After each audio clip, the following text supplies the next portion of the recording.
White sharks may be using Mexican waters more than we thought. But why would she be coming here during this time of year? I had a kind of a premonition I'd be fighting a shark in the dark today. I don't know why I said that earlier.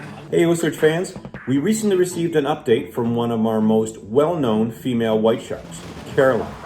We met Caroline back in February of 2019 off South Carolina when she was a subadult and measured 12 feet and 9 inches in length. And in that time since tagging, she's shown remarkable movements, both inshore and offshore.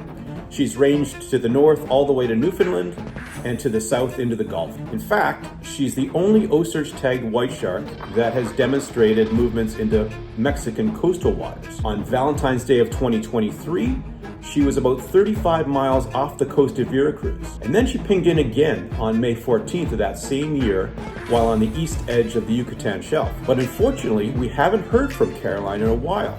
Her satellite tag hasn't sent us a location since November 4th of 2024. But since her tag has been out there and pinging for more than 6 years, it's most likely the battery is now dead. But Caroline was also outfitted with an acoustic tag, and these tags are good for at least 10 years.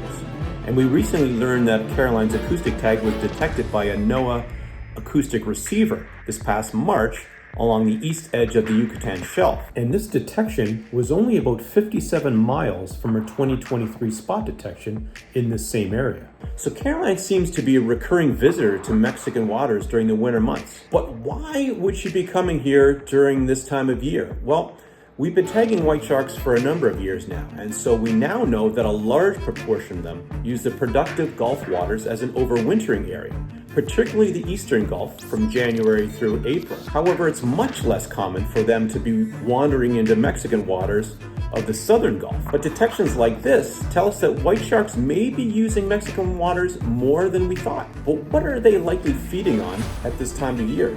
There are no seal populations in the Gulf, so they're likely taking advantage of large schooling fish like tunas and amberjacks, but are also probably feeding on dolphins, squids, and bottom fish like snappers and groupers, and maybe taking advantage of the occasional dead whale to scavenge on. If you want to follow more sharks like Caroline in real time, check out the Global Shark Tracker app.